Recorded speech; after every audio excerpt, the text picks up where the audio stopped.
दोस्तों, तो आज के वीडियो में हम डेस्टिनेट विथ यू के ड्रामा के आने वाले एपिसोड के प्रीव्यू और प्रेडिक्शन को देखेंगे। तो एपिसोड 10 में हमें बहुत कुछ देखने को मिला और फाइनली इस एपिसोड में हमने ये भी देखा कि शिन्यो और होंगजो ने एक दूसरे के लिए प्यार को महसूस कर लिया और उन दोनों ने डिसाइड कर लिया कि वो आने वाले टाइम में एक साथ रहेंगे और शिन्यो भी पूरी तरह से नायोन से ब्रेकअप कर लेगा। पर एपिसोड के एंड में हमने बहुत ही चौंका देने वाला सीन देखा। होंगजो जब शिन्यो को टच कर रही थी तब शिन्यो को ऐसा फील होता है जैसे कि वो रेड हैंड फिर से उसे सहला रही हो। आखिर अचानक उसके साथ फिर से ऐसा क्यों होने लगा? शिन्यो सोचेगा कुछ दिनों से ये सब कुछ मेरे साथ नहीं हो रहा है, तो फिर अचानक होंगजो के पास आने से ये सब कुछ फिर से क्यों हो रहा है? और होंगजो की तरफ से हम ये देखेंगे कि उसे समझ नहीं आएगा कि शिन्यो ने आखिर उसे धक्का क्यों दिया और ना ही शिन्यो उसे इस बारे में खुल के बताएगा। तो वह आने वाले एपिसोड में कंफ्यूज रहेगी और उसे समझ नहीं आएगा कि शिन्यो उसके साथ ऐसा बिहेव क्यों कर रहा है। उसे लगेगा मे बी वो फिर से बीमार पड़ रहा है, इसलिए वो मंत्र की किताब में एक ऐसे मंत्र को ढूंढेगी जिससे उसकी बीमारी ठीक हो जाए। लेकिन उसे किताब में ऐसा कोई मंत्र नहीं मिलेगा। हो सकता है कि शिन्यो के साथ ऐसा इसलिए हो रहा है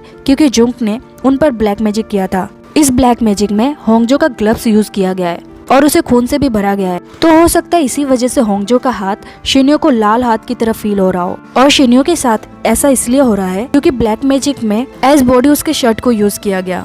इसी वजह से हो सकता है कि आने वाले एपिसोड में शिन्यो और भी बीमार पड़ जाएगा। एपिसोड 11 के प्रीव्यू में हमने ये भी देखा कि नायोन जेक्योंग से पूछती है कि तुमने कहा था तुम किसी को पसंद करते हो, क्या वो होंगजो है? इसके जवाब में जेक्योंग उसे कहेगा तुम जो करना चाहती हो ठीक से करो। अभी तक तो शिन्यो और होंगजो को दूर करने में जेक्योंग का कोई हाथ नहीं था, लेकिन हो सकता है कि आगे वाले एपिसोड में जेक्योंग और नायोन दोनों साथ मिलकर काम करे ताकि वो होंगजो और शिन्यो को अलग कर सके। और आने वाले एपिसोड में शिन्यो को ये भी फील हो सकता है पास्ट में उन दोनों के बीच प्यार था या नफरत था, कहीं वो एक दूसरे के कट्टर दुश्मन तो नहीं थे। 11 के प्रीव्यू में हम ये भी देखते हैं कि शिन्यो को एक लेटर मिलता है तो उसने अपने पास्ट वाले लाइफ में लिखा था। जैसे मंत्रों की किताब उन्हें इतने सालों बाद मिली, तो हो सकता है किसी तरह से ये पत्र भी उसे मिल जाए और उस पत्र में उसने कुछ ऐसा लिखा होगा जिससे शिन्यो अपने पास्ट लाइफ के बारे में और जान पाएगा। और अब तक ड्रामा में हमें जुंग का कैरेक्टर अच्छे से नहीं दिखाया गया है। आखिर उसे ये सब ब्लैक मैजिक कैसे आता है? क्या सिर्फ वो लव पोशन पीने की वजह से वो होंगजो के इतने पीछे पड़ गया,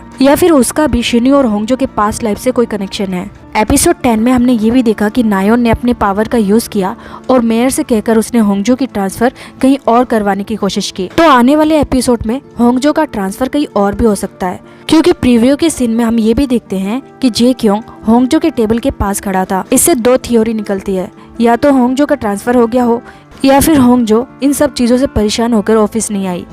जब शिन्यो होंगजो से मिला भी नहीं था तब से वो रेड हैंड उसे फील होता है, तो लगता नहीं है कि होंगजो का उस रेड हैंड से कोई कनेक्शन है और शिन्यो का कोई पास्ट कर्मा है जो उसे अभी भी हॉन्ट करता है। दोस्तों, आने वाले एपिसोड के लिए यही मेरी थ्योरी थी और आपको क्या लगता है कि आगे हमें और क्या क्या देखने को मिलेगा? और दोस्तों, डेस्टिनेट विथ यू के ड्रामा के एपिसोड 11 और 12 हमें 27 और 28 तारीख को देखने को मिलेगी। तो आज के लिए इतना ही और मैं आपसे मिलूंगी इस ड्रामा के अगले एपिसोड के एक्सप्लेनेशन में।